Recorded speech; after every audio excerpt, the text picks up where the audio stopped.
forget about the presents. That really doesn't matter. It doesn't. It doesn't matter once you lose the true thing that actually means everything to you. Your whole world. Your whole world, your whole life. Though this is your first year, what would you say to the mother that is also going through this?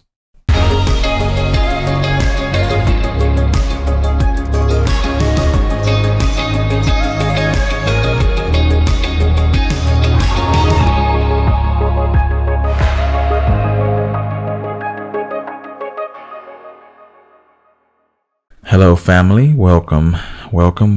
Merry Christmas. Hello, everyone. How's everybody doing? How has the holidays been? It's really early. Like earlier than early. Like crazy early. Crack of dawn. But I don't know. For us, if you're Hispanic, Christmas is on the 24th and the 25th is just chill. Mm-hmm. But I don't know why we decided to just wake up early. It's really early. And I've been awake since 4 a.m. Yeah, it's like a little ridiculous. A little bit. Redonkulous, if I should say. Yeah, so we probably look crusty, musty. Our breath probably stinks. My hair look a little crusty. No, it doesn't. But yeah, I mean, we're just going to go straight in and really talk to you guys about how it was or how it's been and how we can relate for others that are Christmas is just not what we expected this year. Not Christmas. Yeah. So we're calling to the title of this video is called Christmas Grief. It's our first year without our son. Our first Christmas, our first holidays. So this is brand new. We don't know how to function, like how to adapt to it yet. Mm-hmm. Or how to cope. How to even... Still learning to cope. Yeah. Even on just normal days. Mm-hmm. Let alone on holidays. I guess that's why I woke up early. I've been feeling really depressed lately. Like to another level. And you know that. Mm-hmm. I've been sleeping really late and waking up really early. Strange. Mm-hmm. That's weird. I mean... It's I don't know. It's just the times, holidays. How has Christmas been for you this year? Doesn't feel like the holidays. And why do you think that? Like what's the... Well, like you try to do anything that's festive. I guess you could say, like, you do the Christmas traditions of putting up your tree, decorating, and putting up lights, whatever you can call it, but there's still that like emptiness that you feel at the end of the day. Mm-hmm. And just that, it's like a strange feeling. I mean, it's grief at the end of the day, but there's just still that void and that heartache that makes everything, no matter how hard you try or what you do. Yeah, nothing can fill up that space. That spot. Yeah, so like, no matter how hard you try to be traditional, it just honestly just not feel like Christmas at all. Do you feel the Christmas spirit this year? Because I know we decorated a good bit this year. Mm-hmm. Yeah, no, I tried, and I feel like I even attempted to go a little above and beyond in decorations just to somehow fill up that void. Mm-hmm. But it still doesn't. Nothing will for sure. So I feel like I kind of try to almost like keep busy or kind of avoid that, if that makes sense. Yeah, you're decorating to cover up. Mm-hmm. So this time of year, typically people get like the Christmas blues, if that makes sense. The time has changed. What is the Christmas blues? Christmas usually brings happiness. And to some people, you just feel sad. You just can't help but to feel sad. Where do you think that comes from? Something missing in your life. What would you say is the greatest gift or the gift of life? It's a great question. We could get caught up in, like I mentioned earlier, materialistic gifts and Christmas is like, oh, I'm getting a present, I'm getting a gift. When really the greatest gift is, and you said it in that sentence yourself, it's life, it's health. The gift of life. It's the gift of life and the gift of family. Blood or not. It's a gift of having a village. The greatest gift. Greatest gift. As a mother, first year without your son, what is that like? What does that feel like deep inside your heart? As a mother without their child. It hurts a lot. I don't even think hurt is the correct word. If there's like a stronger word than hurt, it would be all of that, all of the above. How did you wake up feeling this morning? Like, what was the first feeling you had? Did you feel that Christmas joy? No. And I just sometimes, I don't know, like you just wake up feeling nothing at all because you try to suppress and numb that pain. And I think that's me this morning. I just didn't feel anything. Obviously, this is our first Christmas without Abel, and we're still learning to walk through it. Like these next couple of days, we're going to learn what it's like to not have him on Christmas, and it's the worst what that feels like feeling ever. Just even saying it, like I can't even believe that I'm saying those words, but it really hurts, and the quietness is almost scary. What's the part that hurts the most, though? The greatest pain is just not embracing him, not being able to hold him and say, I love you. So it's the touch, the physical touch. Yeah. You know, it's not even saying, Merry Christmas, Abel. It's not even that. It's... Or put a picture on IG. Yeah.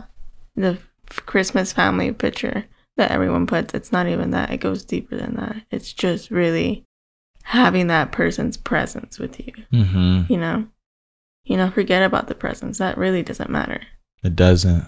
It doesn't matter once you lose the true thing that actually means everything to you. Your whole world. Your whole world, your whole life. Though this is your first year, what would you say to the mother that is also going through this? If you can just give that encouragement to a mother. Right. It's almost hard to say because since it is my first time like feeling this, it's almost scary that this is my first time and nobody's ever walked me through it. And you know, I have you to help walk me through it. But do you have anybody aside from me? Because I'm walking through it with you. Right. Do you feel like there's someone there that's helping you walk through that?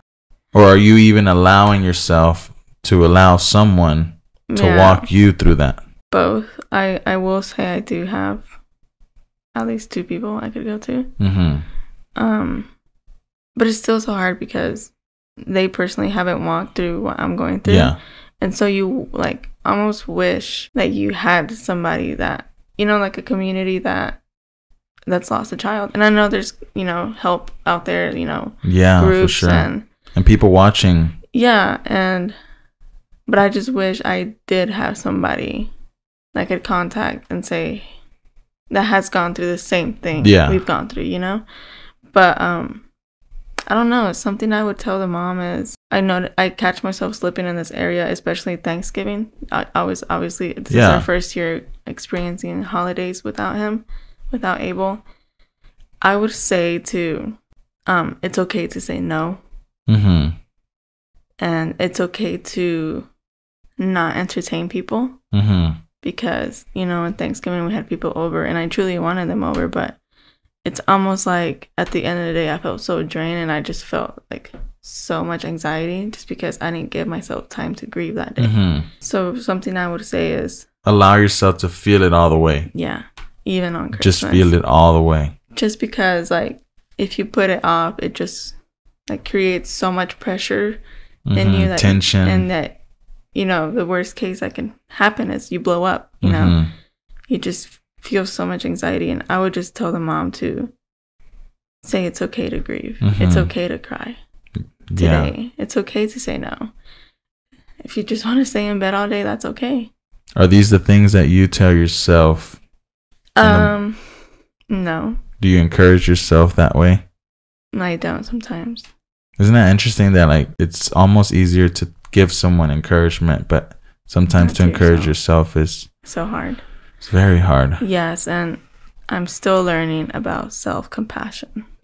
Yeah. Self-compassion all the way, but it's very hard right now. I know today, especially Christmas Day, I mean, family looks completely different than what we expected. Right. And just the level of anxiety and depression is just a lot higher. One thing that I am challenging myself in is trying not to be so much on social media, on Instagram and Facebook, because if I'm not careful, even though their intentions is not to hurt me, but I might look at a family picture and be hurt and feel hurt, right? Because I wanted that, you know. And so it's just it's easier to just step away, or not easier, but it's better to step away from this world. Yeah, no, that's really good, because this is what we do when we're in a moment that you stay still. Yeah, like our world doesn't look like what we expected, so we try to seek this world to try to find this world that we're thinking about, but it's all a highlight reel. It's all a highlight reel, and it's all right in front of you. Right. Now, also, a lot of people tend to forget about fathers that are grieving too. I feel like you usually hear from a grieving mother, and I'm all for it, but I want to ask you, what would you tell to that grieving father? That's what no, but just your voice matters too.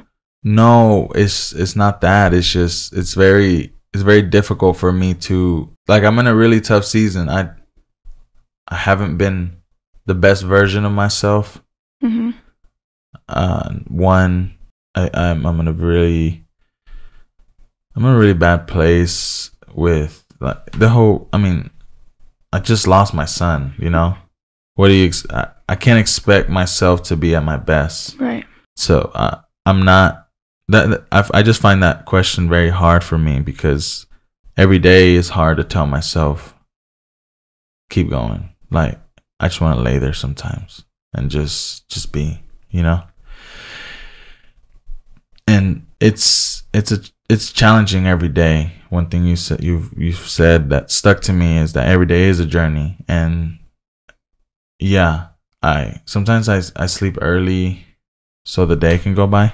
And then sometimes I wake up really early so my days don't go by, because I get scared of dying at a young age, you know. I know I'm all over the place, but what I'm trying to say is I just lost my son, so I can't expect to be the best version of myself. Right. So Christmas has been very, very strange, hard. Holidays. Right. Thanksgiving, but and then when I feel anxiety and my depression is higher, I do tend to, like, right now I've been eating really, really bad, and I hate it because I'm not listening to my body. My body's telling me eat healthy. Yes. And I know that's what Abel would want. I know that's something that really I just think about a lot. When I just feel sad, I tend to seek for food. Go to food. And that's not to find comfort. That's not good. Or to fill that void. It's crazy how we all go to different things. Yeah. To fill voids. Yeah, Christmas is strange year. It feels empty. It feels empty. Like I would do anything for just to be what I would have done anything just to have been able to wake up with Abel. I know. Me too, babe. And I know the song Mariah Carey, I Don't Care About the Presents. underneath the Christmas tree. Like, Don't. Really don't. No. I'm at a point in my life I really don't care about presents. Like, it doesn't matter. Nothing matters. Nothing, because you don't take nothing. Yeah, nothing seems to matter. Nothing in this world matters. No, it really doesn't. Like, when you really think about it, everything stays. Everything. Everything stays. Just your soul. Even the clothes you have on. Something I would personally tell those people who know somebody who's grieving today, I would just say to be there. Be there for them. Be consistent for the grieving families. So that's something you would say to the people that know of someone that's grieving. Yes. I feel like even through you saying that, deep inside, you're screaming for someone to be there for you. Absolutely. Yeah. I am. Because grief can get very dark and very lonely. Super scary. Yes. And like, you don't know where to, it's so dark. And, you know, not to call anyone out, but we've had people personally tell us, we'll be there for you. And there's no action behind that. Mm-hmm. And that's something that really hurts. But that's something I would say to people is to, if you say you're going to be there for that family, and you don't have to know what to say. You don't have to know what to do, really. Or you don't even have to understand. I feel like a lot of people try to understand the pain, and maybe that's what makes them kind of step away from that family. Yeah, that separation. And that's not what we're asking for. We don't want you to understand. We just want to be heard, and we just want to have somebody to lean on, you know, besides, you know, us, our significant other, because it's so easy for ourselves to get lost in that darkness of grief. So we need someone to kind of pull us out of that. Like, hey, it's not just darkness. It will get brighter. There is a light at the end of this tunnel. So, but then we go again to the same thing. The Bible, not leaning onto man. Right. No. So.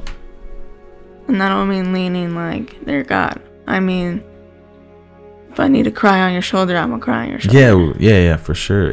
I see you today and every day. And God does too. And I'm walking right next to you with today. With whatever today brings. Whatever emotion. Even if we don't know where we're walking to. Right. We will be okay. And I will say that to anybody who's grieving today. We will be okay, and we will walk through this together. Yeah, we just have to stick together. We do. And stay closer. I do want to mention that I have uploaded a new blog post. Yes. On my sites about Christmas grief. So I would love if you would read that today. And please go check it out. Yes. If it's in your heart to read, please do so. And I hope it encourages you, and pray it blesses you. It's really good. Thank you. So good. I honestly don't even know what we said. Like, I don't remember. It's always like that. Yeah. And time just flies. It does. But I just wanted to say, we just hope we encourage you guys. Even if it was just one sentence, one subject, or just something. We just hope to encourage you guys and know that if you're grieving today on Christmas, we're here together. You're not alone. And we're just again speaking from our hearts and just allowing you guys to see a vulnerable side of just our lives. That, you know, our goals, our missions is to encourage you guys, but in the midst of us encouraging you got and in the midst of us encouraging you guys, we're also encouraging ourselves. Right, we are. From our own pain. So wow, it's beautiful. So Merry Christmas and stay strong. We love y'all, and please subscribe and hit the like button. Stay tuned for the next video. We'll see you guys soon. Bye. Bye, guys. We just want to wish you all a Merry Christmas and a Happy Holidays from our family to yours. We hope you guys enjoyed it, and if you are grieving this year, we are praying with you. We are with you, and you're not alone. Yeah. But yes, Merry Christmas, and we will see you guys very soon. We love you guys. Love you.